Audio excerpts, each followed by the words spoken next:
Comedy, the most important invention since fire.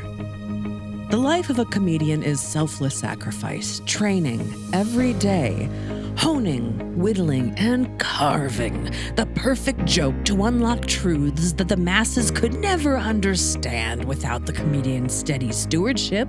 Our words mean everything and nothing at the same time. We, the chosen few, the canaries in the coal mine of the black collective soul of humanity. Comedians are the only beings on this planet that can make another laugh. Family, friends, community. None have ever been able to accomplish such a feat. Laughter. The best medicine. The only medicine. Yes, it's Dr. Comedian to you. Only through my tireless critical gaze upon society can the hearts and minds of civilian audiences be open to the universal veracity of my observations, oppressing questions that have haunted the unwashed mob. What's the deal with bread? And what's up with those circuses? A child sits awake at night, in the dark, crying out for an impression of Robert De Niro in the year 2026. Are you talking to me? Are you talking to me? While I have a microphone? I will destroy you, heckler. Ooh. Oh, God, what am I talking about? Imagine any other profession who spent this much time around mozzarella sticks pontificating on itself like this. It's embarrassing. Make a friend, you antisocial weirdo. Go to therapy. Comedy's fun. I made a special. Let's go.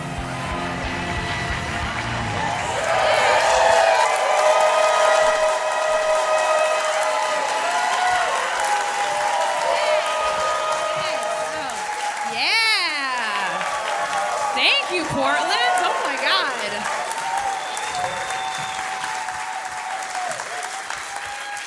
We got jokes to tell, babies. Thank you for that. We all survived a plague. Isn't that crazy? Is this who you thought would survive a plague? I live in LA and lockdown down there lasted for so long that now I'm following the same number of scientists and witches on all of my social media.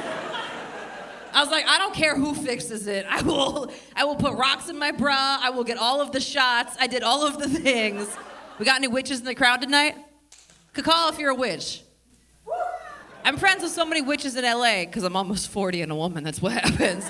I'm friends with so many witches that now I did a show with a comic a few weeks ago, and he told a joke about being attacked by a crow, and I went up to him and I was like, but what'd you do to that crow?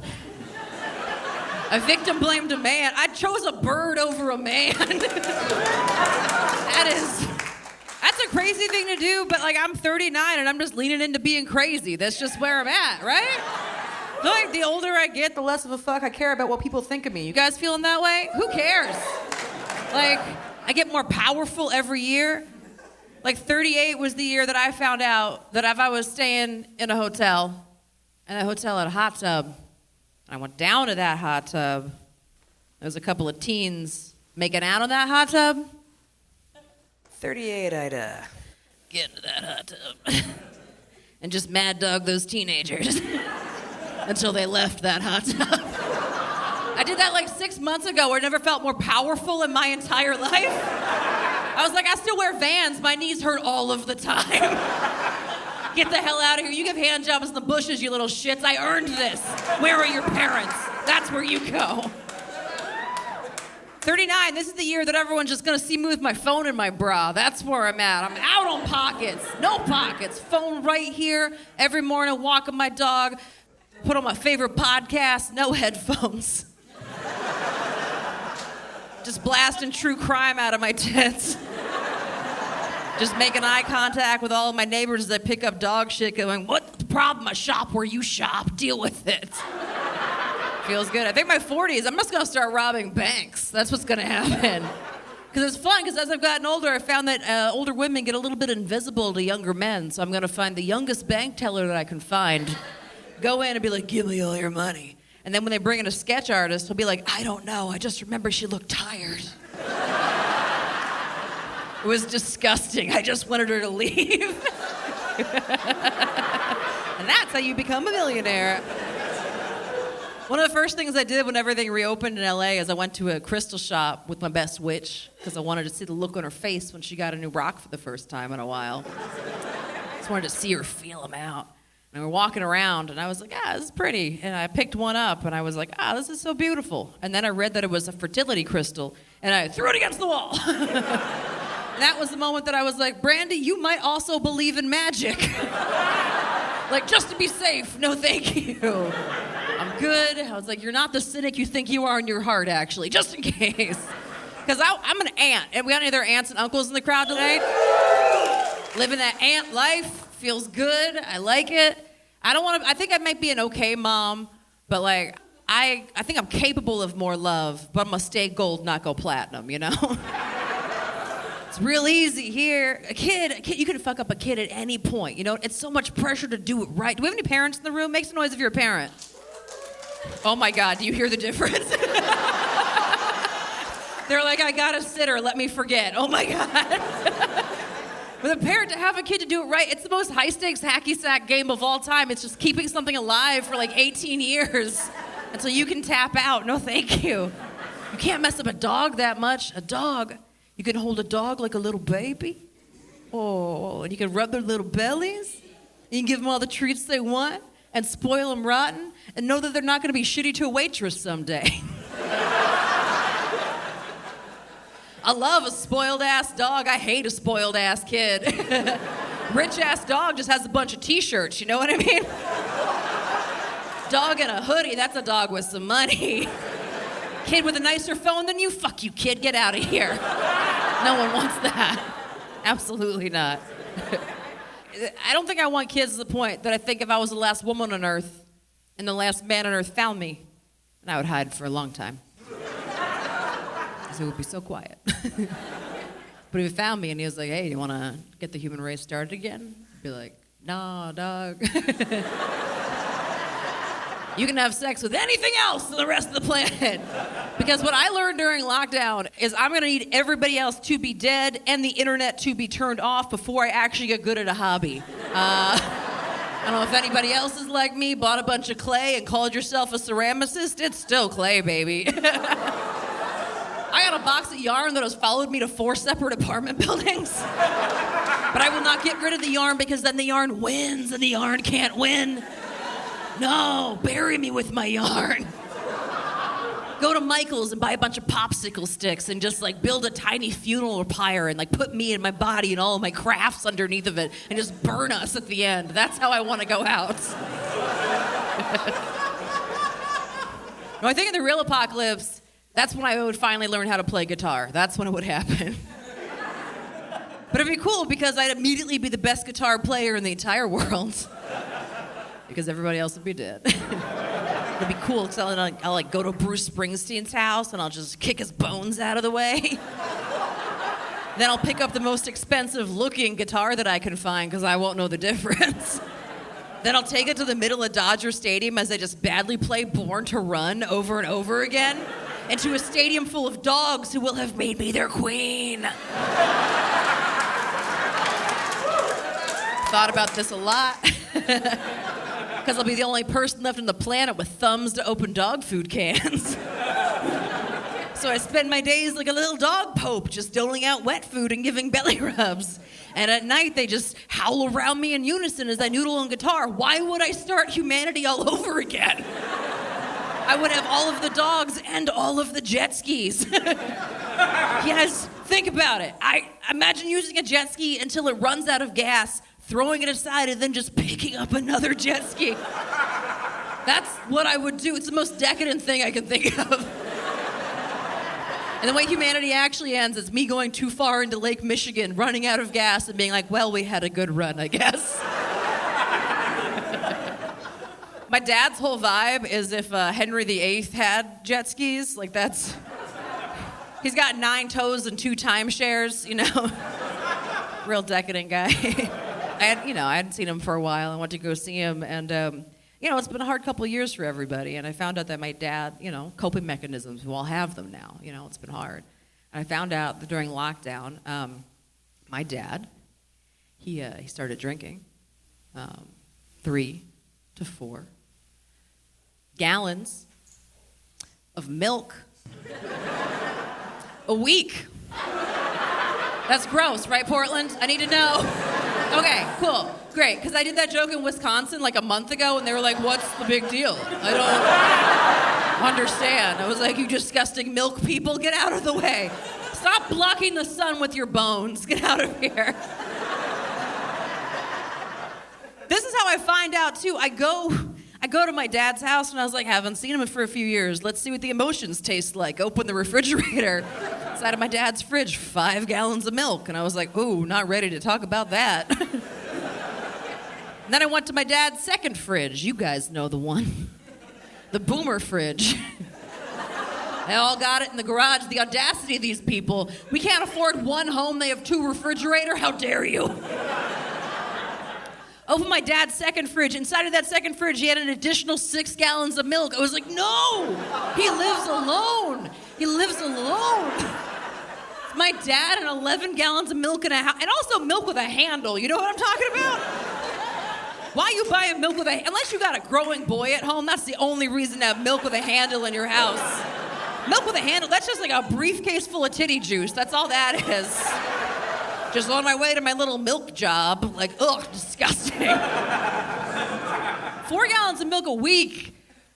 It's 16 gallons of milk a month. Which means my dad drinks a Subaru worth of milk every month.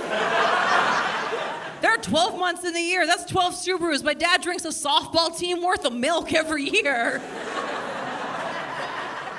My dad drinks so much milk that now I'm a quarter Italian and 50% 2%. Hey! Just a disgusting pun to round out the disgusting joke about my father's milk. Worst phrase in the English language. Father's milk. Second only to Dairy Daddy. I know. He'll listen to this. It's fine. Yeah, when I was home visiting with him, it was fun, too, because, like, you guys tell me this. Is the bed that you sleep in when you visit your parents, is it the worst bed in your life? Everyone else feel that way? It's because they want us to leave. It's what's happening. They're like, don't get too comfortable. Get out of here. But this time I went home, and I was like, I'm dealing with the milk situation. And I was like, Brandie, you're almost 40. You just survived a plague. I bet you buy yourself some memory foam, bitch. Let's do this. Took my dad on down to Target, and we're walking around. He's got his arms crossed. He's like, I don't know why you need this. I was like, nobody needs anything. We can just do nice things for ourselves, though. What if we just did that? So I go home. I put it down. And then my dad, he like wouldn't even sit on it. He's that change-averse. He's a crazy person. And so I've been after him for months. I was like, just try it. You might like it. And then finally, a couple weeks ago, he calls me. He goes, Brandie, whispers. I think he doesn't want his milk to hear what he's about to say. He goes, Brandie, I took a nap in your room. It was wonderful. And I think what that means is we all got to buy our parents memory foam, because the reason the boomers are okay with the world burning right now is they all just been raw dogging springs since Jimmy Carter. All of their backs hurt so bad, and they're like, burn it to the ground, I don't care. Memory foam fixes it all, baby. I think maybe one of the reasons he also didn't want to take a nap in that room is I was a teenage girl in that room, and teenage girls are creeps.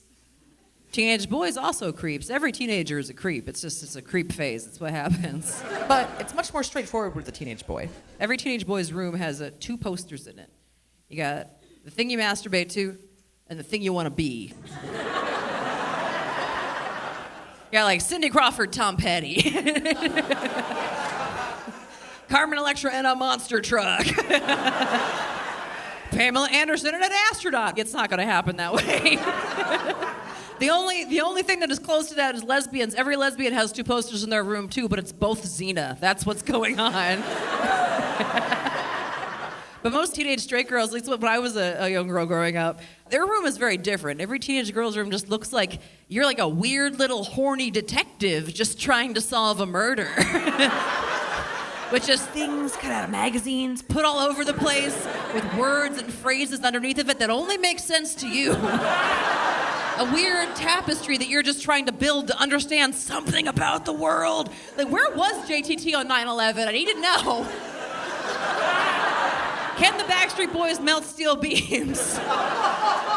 What did Ryder Strong know and when did he know it? I used to have a picture of an Oscar that I cut out of a Vanity Fair magazine, put it on the wall, and then in Sharpie underneath of it, I wrote Jim Carrey's Oscar. What is that? That's crazy. So like teenage boys are jacking off their rooms, the teenage girls are just like conjuring the future. Terrifying. I get why my dad didn't want to go in there. I'm still creepy now. I got one of those 12-foot skeletons from Home Depot. You guys seen those? Hell yeah. Portland feels like a skeleton town. I love my 12-foot skelly. It was hard to get. They sold out immediately in 2020 because something about the year 2020 made people want to own their own looming specter of death. They don't know what that was. So I was like, I'm getting one in 2021. I'm not missing this skeleton. So I joined a bunch of 12-foot skeleton Facebook groups. I want that inside track to that 12-foot skeleton. It worked, too. It was great because there was a bunch of Home Depot employees that were telling us when they were dropping at various Home Depots around the country. They wouldn't even publish the SKU numbers. That's how popular the skeletons were. They are the Tickle Me Elmo of childless millennials. That is fully what's going on there. I got one. My Home Depot employee said, hey, this is when they're showing up. I showed up that morning. Half an hour after my Home Depot opened, I got the second to last skeleton. Yeah, it was me and 12 goth cholas just high-fiving in the parking lot. Just like, yes, girl, yes. It was so good. And then I took him home and I put him up. And my skeleton, he came with 2 left hands by accident. But then on 12-foot skeleton Facebook, I found a guy in Wisconsin whose skeleton came with 2 right hands. So then we just mailed skeleton arms across the country to each other. Just like a beautiful cosmic skeleton high five somewhere over Wyoming. It's really beautiful, just bringing everybody together. And it's fun because everyone's in this group. We're all sharing pictures of our skeletons or learning creative things from each other. And we've been keeping them up. Like mine's been up for 2 years, and we keep posting pictures. Like he's up for Halloween, that's fun. But then let's keep him up for Thanksgiving. Big old dead pilgrim, that's fun. More pilgrims should have died anyway. Big old dead Santa's great. Big old dead baby New Year. Big old dead baby New Year easily becomes dead baby Cupid. Just throw some wings in that baby. Love's dead anyway, right? And it's fun. So I've had my skeleton up for like a year and a half, and so have a lot of people in this group. But the best part about 12-foot skeleton Facebook is that I've watched it slowly radicalize. All these very polite little Midwest ladies who now, after they've kept their skeletons up for this long, their HOAs are trying to get them to take down their skeletons. And this is like a group of ladies, you guys know the type, they're so quiet and so prim and proper, and they're like, I've done nothing but make lemon bars for 2 decades. I don't understand. I'm in a loveless marriage. I don't even like soccer or the soccer van, but I'm just doing everything right. I'm so perfect. But then I got my goddamn skeleton, and now you're trying to take him away from me? No. And to watch them all come alive has been beautiful. Like, they're outside of Sprouts with petitions just going, can you sign this for me? Thank you so much. It's so good. There's a video of a woman at her city council meeting yelling at her city councilman, being like, how can my HOA, this unelected group of assholes, tell me what to do with my body? And you're like, holy shit, you're so close. You're so close. You're so close. We're going to get you in the street, Karen. Oh, my God. Put that power to good. It's given me more hope than anything else I've seen in a long time. Everything is so bad. The news is bad. It's not getting better. But something I started doing this during lockdown, you guys can take this too, is whenever I'm watching the news and I get too stressed out, I like to go ahead and I hold one of my boobs like this, and I pretend that I'm a villain, and it's my pet cat. And I'll just go, yes, yes, yes. Everything is going according to plan. I'm not scared and feeling like things are wildly out of control. I did all of this. Highly recommend, everybody. Take it for yourselves. I did a lot of soul searching over the last couple of years, though. I think, we all had some time to look inward. I took all the BuzzFeed quizzes. You guys ever go into BuzzFeed and just go, who am I? Just yell it into the void. Found out a couple of things. I'm a Slytherin, hey. I'm Sophia Petrillo from the Golden Girls. Yeah, hell yeah. I'm Miranda from Sex and the City. What kind of font am I? I'm Futura Bold, baby. Took the quiz to see which kind of Disney princess I was. Anybody here ever take that quiz? What'd you get? Sleeping Beauty in the back. Okay, great. Perfect. I always thought that I was a Belle because I read a lot of books and I've dated a lot of hairy assholes. But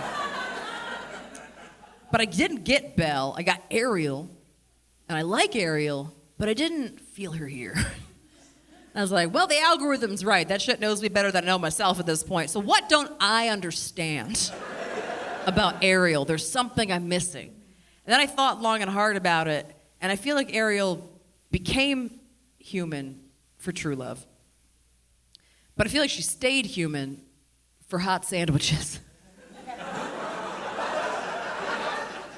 Because what don't they have at the bottom of the ocean? She had one grilled cheese and she was like, oh, fuck my family. Oh my God. I never need to see them again. I do not care about them at all. No, thank you. And I was like, oh yeah, girl, I see you. Hell yeah, you're an emotion leader. That sounds good. You're already a hoarder. We're good. We got the same trauma, Ariel. Fuck yeah.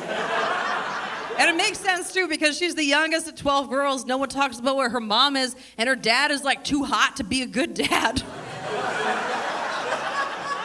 Think about that Triton, though. He's an old fish with these muscles. You know what I'm talking about? You can't be a good dad with cum gutters. It doesn't happen. New vocabulary for parts of the room. Just doesn't work that way. Like, you can't, dad bod means you ate some ice cream when your kid skinned his knee. That's what that means. The worst people in the world have these muscles. You know, I'm not a personal trainer, but I think you get them from just like goose stepping towards unconscious women. Like, that's how it happens. Yum, yum, yum, yum, yum. Give me everything I want. I have abs. I deserve it. Yum, yum, yum, yum.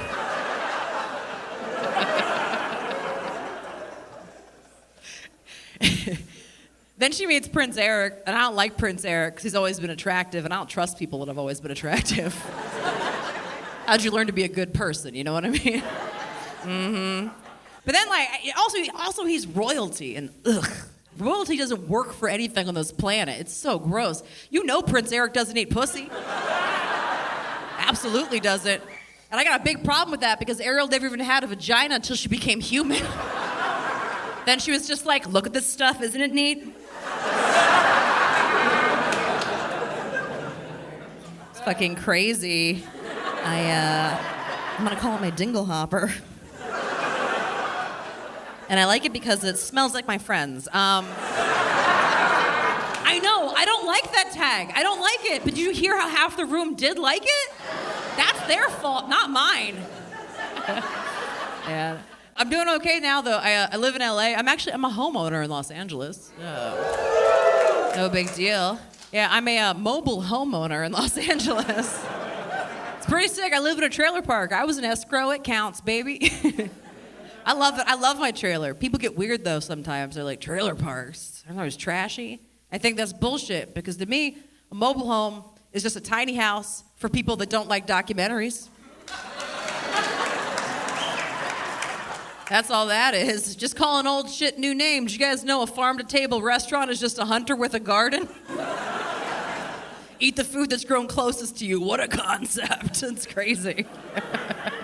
We actually had a tiny house move into the trailer park recently. I'm kind of glad she showed up because before old tiny house got there, I thought I was the gentrification problem. Tiny house showed up and I was like, whew, I didn't do it. Okay, great. But I go over to meet the gal that lives there because everybody in the trailer park, we're all friends with each other. We're like a little community. It's been real nice. I go over, just knock on her tiny door. And this just like wisp of a person answers the door. You guys ever just meet like a ukulele string of a human? Oh wait, I'm in Portland. What am I talking about? Like one of Zooey Deschanel's bangs was like, hi.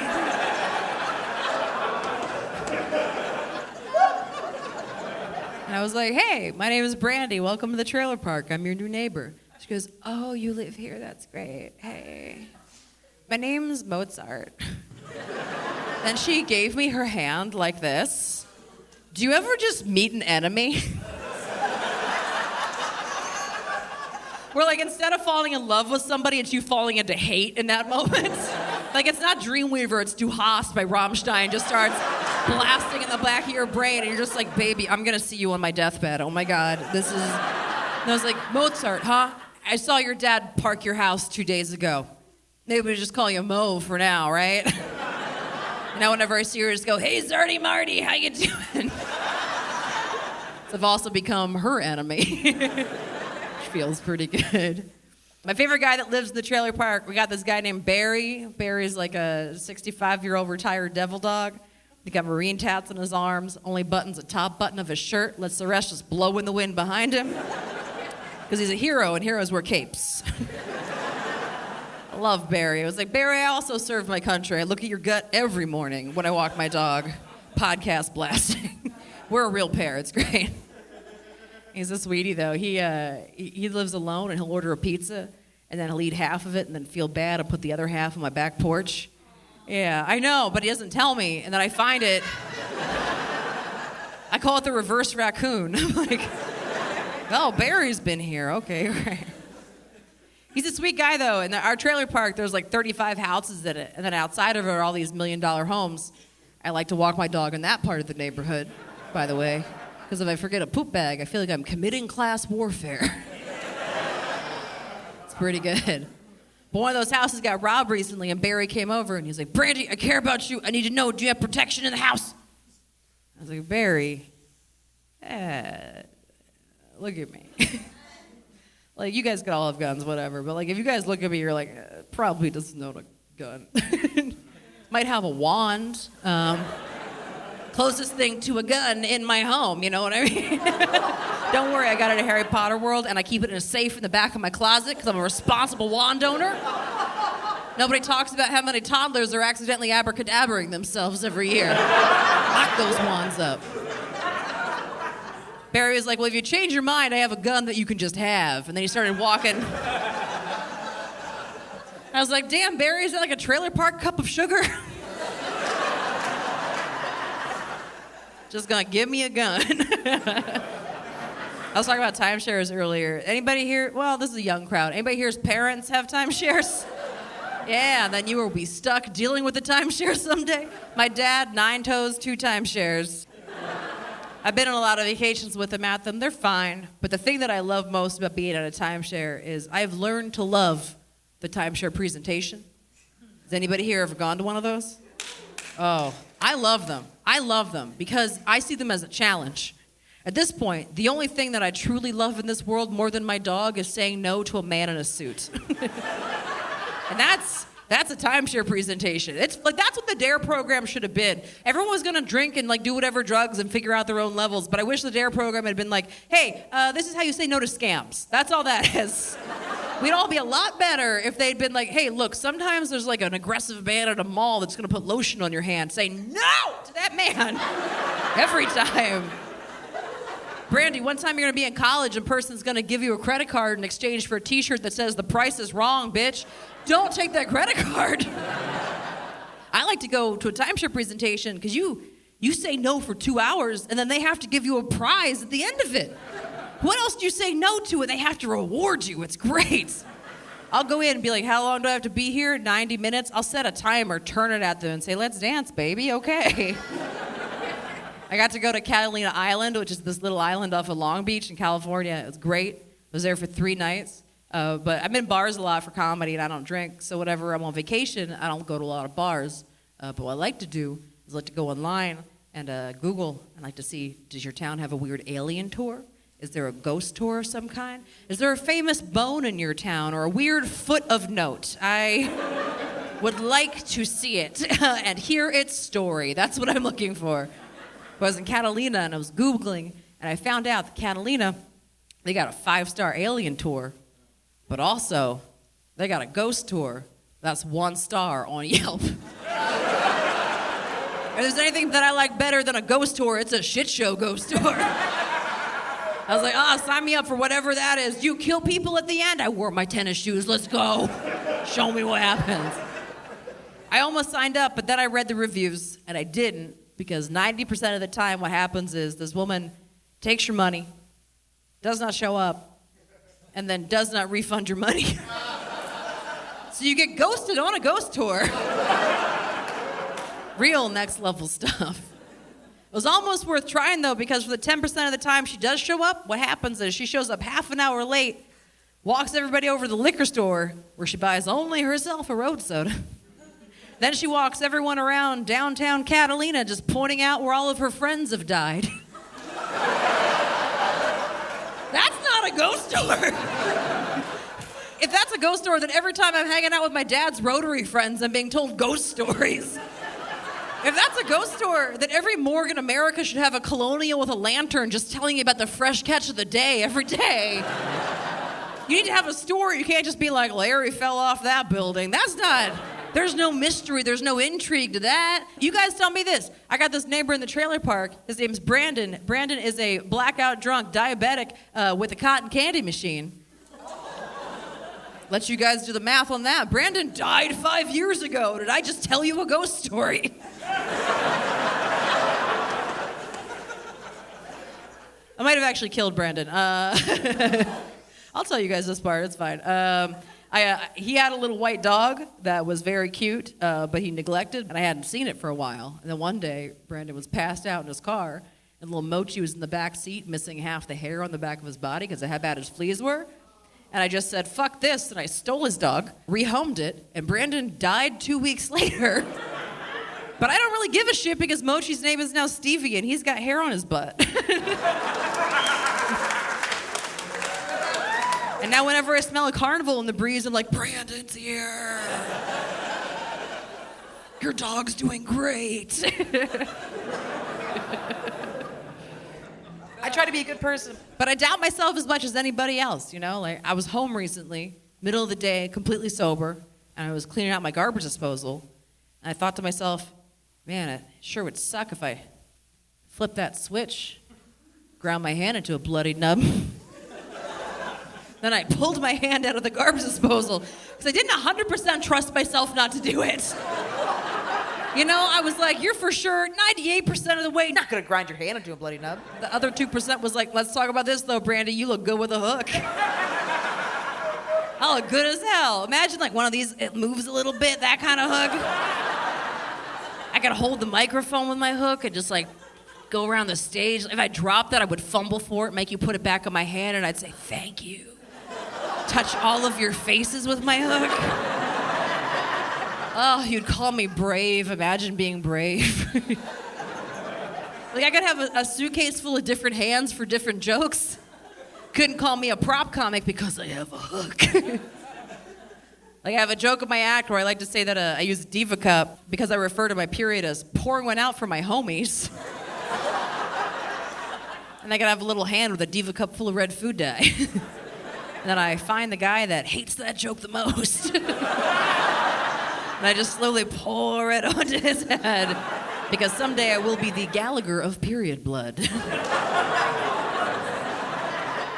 I like doing comedy. I've been doing it for a long time. It's been fun, but I live in LA. When you're in LA, you don't get paid to do comedy a lot of the time. So I've picked up a lot of weird gigs here and there, humbling things, to put you in your place sometimes.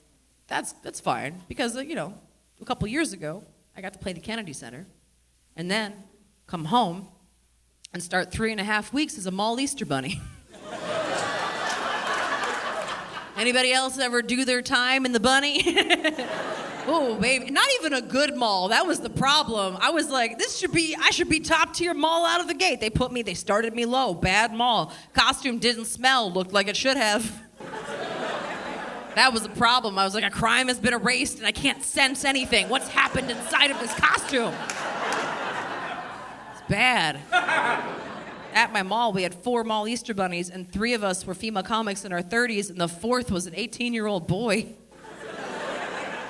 And we were at Easter bunny orientation looking at him, and he was looking at us, and we're like, no, you're right. Just because there's more of us doesn't mean you're not right. This should be you and your friends, man. We took your jobs. No one's talking about that. When I was the mall Easter Bunny, that's when I found out that 8 years old is the year that kids can start becoming little pieces of shit. Because I had 2 separate 8-year-olds come up, look me right in the mouth of the costume, and just go, "I can see your eyes in there," just to let me know what was going on. And they tell you what to do when that happens in Easter Bunny orientation, which is a depressing sentence to say to strangers and commit to a record forever. But what you're supposed to do is you can't talk to the child because that will ruin the facade. No, even though you're next to a GNC and a Chuck E. Cheese, you're the Easter Bunny. Feel the Easter Bunny in your heart. Also, you've never lived until you've been a mall Easter Bunny, watch Chuck E. Cheese come out on break, look at you, and then walk away from you. Do you think you're better than me, mouse? Who's in there? But what you're supposed to do when a child confronts you in the costume is you're supposed to take your tiny little bunny hands and you cover the mouth of the costume. Then you lean over and you slowly shake your head like this at the child. Creepy, right? What you guys aren't realizing is when you do that, the mouth of an Easter Bunny costume is the only source of light and oxygen. So you've just enclosed yourself into the darkest darkness that you've ever seen. Then you just lean over and deny your very existence to a small child. Just like, no, baby, you didn't see a woman inside of this Easter Bunny costume just trying to get on Conan before we went off the air. Oh, no, that didn't happen. No, I will only ever be an Easter Bunny. You saw the insides of a goddamn Easter Bunny. I will live a bunny. I will die a bunny. Bury me in my shitty little bunny hole. Hop, hop, hop, you little asshole. Why do I have eggs?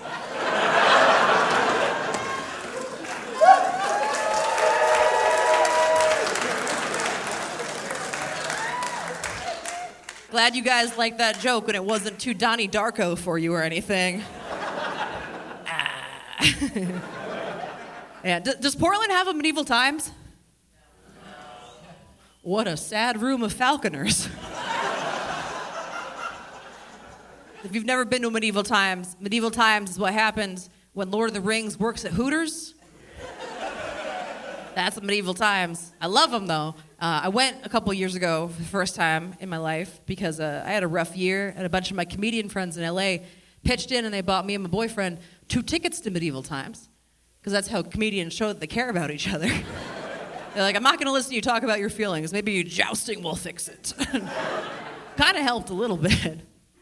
I decided to use the tickets on Father's Day because my dad lives on the East Coast with his milk, and I'm out here on the West Coast, and, I've kind of become my own dad at this point. I pay all my own bills, and I'm constantly disappointed in everything that I do. All it takes to be a dad sometimes. He doesn't like that joke. I decided to go on Father's Day, and because the tickets were free, I decided to treat myself, bought myself the Father's Day special. Highly recommend. Whenever you guys go to Medieval Times, the Father's Day special at Medieval Times, for $19, you get a stein that says royalty. I got a cape that just says Dad rules across the back. It's so good. It's in my car right now. That cape is never less than 100 yards away from me in my life. Like, if shit breaks bad, I'm just going to put on my Dad rules cape and walk into the desert and figure it out. Then if I don't do it, I'll just become the best Nancy Drew mystery that anybody's ever found. Just like a pile of bones and a cape in the desert. Be fun as hell.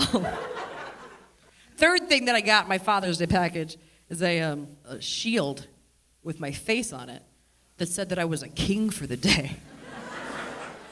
And it was sick because I got to stand in line with a bunch of dads to get my photo taken. And these are like Orange County socks and Crocs dads, you know what I'm talking about? These are dads, they got the phone on the hip. They don't want to be doing anything for Father's Day except staying in the hotel room that they've cranked down to 50 because they're not paying for the air conditioning. I don't know if you guys have a dad like mine. My dad is only happy if his family is shivering around him.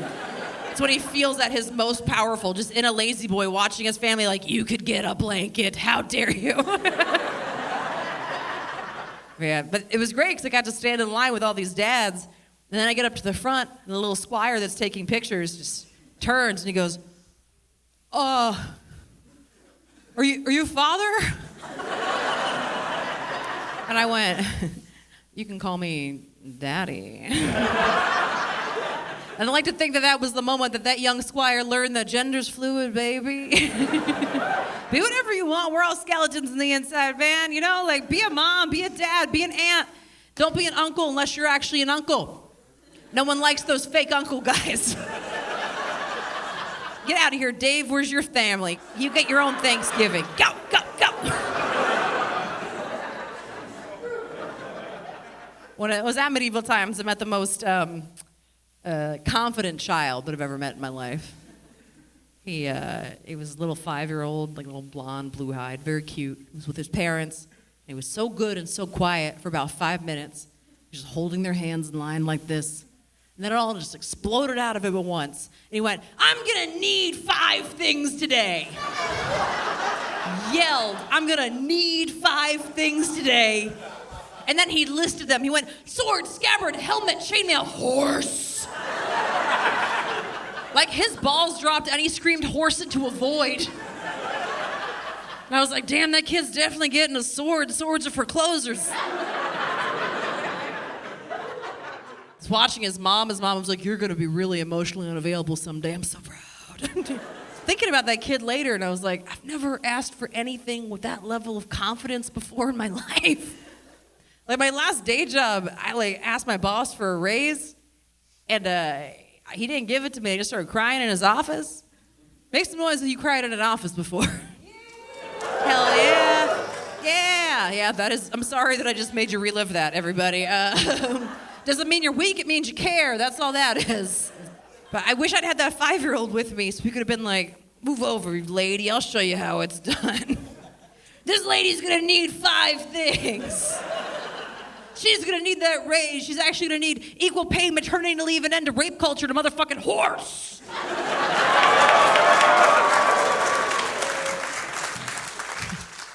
I'm gonna tell one more story and then get out of here because you guys have been amazing. Thank you so much. Give yourselves a round of applause. Super fun. I've been to a lot of male strip shows Because all my girlfriends are gonna be married and it's... real fun. Yeah, anybody here ever been to a male strip show?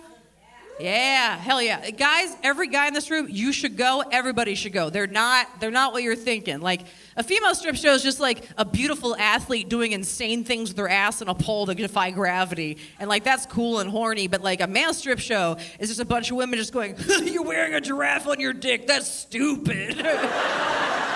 It's so much fun. It's about the sisterhood. It's great. I've been to Magic Mike Live like 5 times. It's great, a great show. If you guys can let Channing Tatum know that I'm promoting him during my special, I'd appreciate that. Thank you. But the last male strip show I went to before lockdown was not Magic Mike Live. It was a little show called Aussie Heat. Yeah, like a real low-rent Thunder from Down Under situation. So not 6-packs, but kegs is what we're talking about. A lot of good dads in that cast. But while we were there, I met the greatest woman I've ever met in my life, and I think that it is your job when you see an American tall tale happen in front of you to spread their story to the masses. So I'm here to tell you about her.